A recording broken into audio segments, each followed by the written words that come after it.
हरे कृष्णा, राधे राधे। माघ का ये पवित्र महीना बम्पर सेल की तरह है।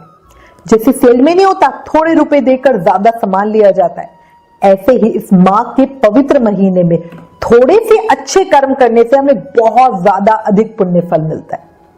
इसलिए बार बार कह रही हूं, अभी भी समय है, इस पवित्र पावन माघ महीने का लाभ ले लो। आज आपको इस वीडियो में माघ मास की कहानी बताती हूं। माघ के इस महीने में इस कहानी को कहना सुनना जरूर चाहिए। बहुत ही पवित्र पावन है, मन से प्रेम से भाव से सुने। बहुत समय पहले की बात है, किसी गांव में एक भील और भिलनी रहते थे। वो बहुत गरीब थे, लकड़ी बेचकर अपना पेट भरते थे। परिवार में सिर्फ वही दोनों थे, ना कोई बुजुर्ग, ना कोई बच्चा, ना ही कोई रिश्तेदार। दोनों अपना समय काट रहे थे। गरीबी इतनी ज्यादा थी कि एक समय खाना खा लिया तो पता नहीं होता था कि शाम को खाना मिलेगा या नहीं मिलेगा, बाकी किसी और चीज की तो बात ही क्या। जो भील था वो रोज जंगल से लकड़ी काट के लाता और भिल्ली उन लकड़ियों को बाजार में बेच कर आती। दोनों का यही दिनचर्या थी।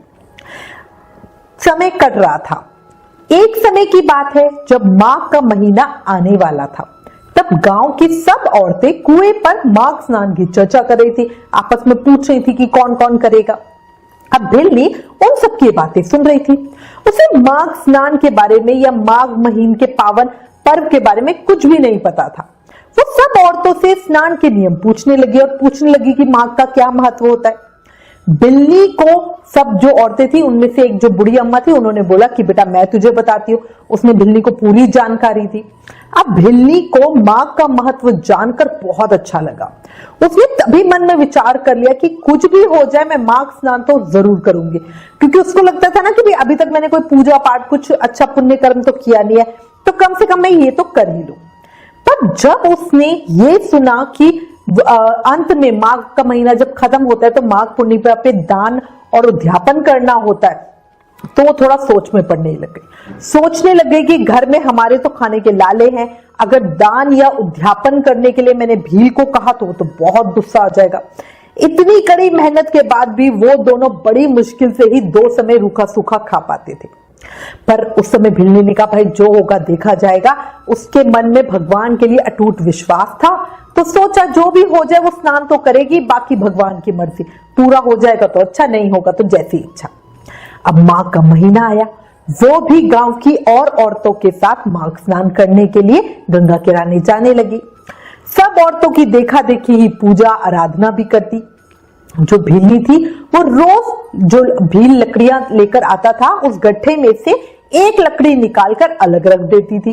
रोज ऐसा करती और फिर वो बड़े प्रेम से भाव से रोज नहाती, आंवला पीपल सींचती, तुलसी जी की पूजा करती, औरतों से माघ का महत्व सुनती, ओम नमो भगवते वासुदेवाय इस मंत्र का जाप करती।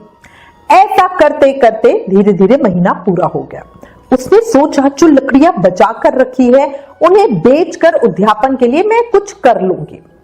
अब माघ 14 पर वो सभी लकड़ियों को बांधकर बाजार में ले गई और वहां पहुंचकर जब वो बैठी तो उन लकड़ियों में से खुशबू आने लगे। इसे आप भक्ति की शक्ति कह सकते हो या माघ मास का प्रभाव। वो लकड़ियां चंदन की हो गई थी। जब वो बाजार पहुंची तो उसने देखा नगर के राजा की सवारी आ रही है। अब भिल्ली की चंदन की लकड़ियों से इतनी बढ़िया खुशबू आ रही थी जिसे सूंघकर राजा वहां पर उसके पास आ गया। अब राजा ने लकड़ियां देखी और बोला इन लकड़ियों का क्या भाव है। वो भिल्ली को तो कुछ पता ही नहीं था कि भाई ये चंदन की लकड़ियां हैं या ये बहुत महंगी होती है। वो बोली हुकुम जो आप दोगे वही ले लूंगी। मेरे को तो 5 ब्राह्मण जिमाने हैं, हो सके तो इतना दे दो कि मैं 5 ब्राह्मणों को भोजन करा सकूं। अब राजा को तो ये पता था कि ये लकड़ियां बहुत शुद्ध हैं, बहुत बढ़िया है, चंदन की है, बहुत महंगी है, बट राजा भी थोड़ा सा काया ही था। तो राजा ने अपने नौकर के साथ 5 ब्राह्मण जी में इतना खाने का सामान उसको भिजवा दिया। अब वो सामान देखकर भिल्ली बहुत खुश हो गई। अगले दिन माघ पूर्णिमा को उसने सुबह बढ़िया स्नान किया, लड्डू चूरमा और बढ़िया खाना बनाया। पर खाना था इतना ही कि वो सिर्फ 5 ब्राह्मण ही जीम सके। अब जब भील ने इतना खाना देखा तो उसके मन में विचार आया कि भाई हमने तो कभी इतना अच्छा खाना खाया नहीं है, इसलिए अच्छा है कि ये खाना हम ही खा ले। पर भिल्ली नहीं मानी। उसने कहा नहीं, ब्राह्मणों को जिमाना है। अब भीलनी मानी नहीं। भीलनी ने बढ़िया ब्राह्मणों को जिमाया, दक्षिणा दी, सभी ब्राह्मण बड़े खुश हुए और उसे आशीर्वाद दिया। भगवान की ऐसी कृपा रही कि भील को जमींदार के यहाँ नौकरी मिल गई और अब उन्हें खाने पहनने की किसी चीज की कोई चिंता नहीं रहती थी।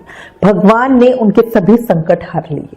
भगवान की कृपा से अब उन्हें किसी भी चीज की कोई कमी नहीं थी। हे भगवान माधव, जैसे भीलनी का स्नान पूरा कराया वैसे ही हमारा करवाना। अपनी कृपा और आशीर्वाद हम पर बनाए रखना। बोला मां के ठाकुर की जय, भगवान माधव की जय, मोर मुकुट बंसी वाले की जय।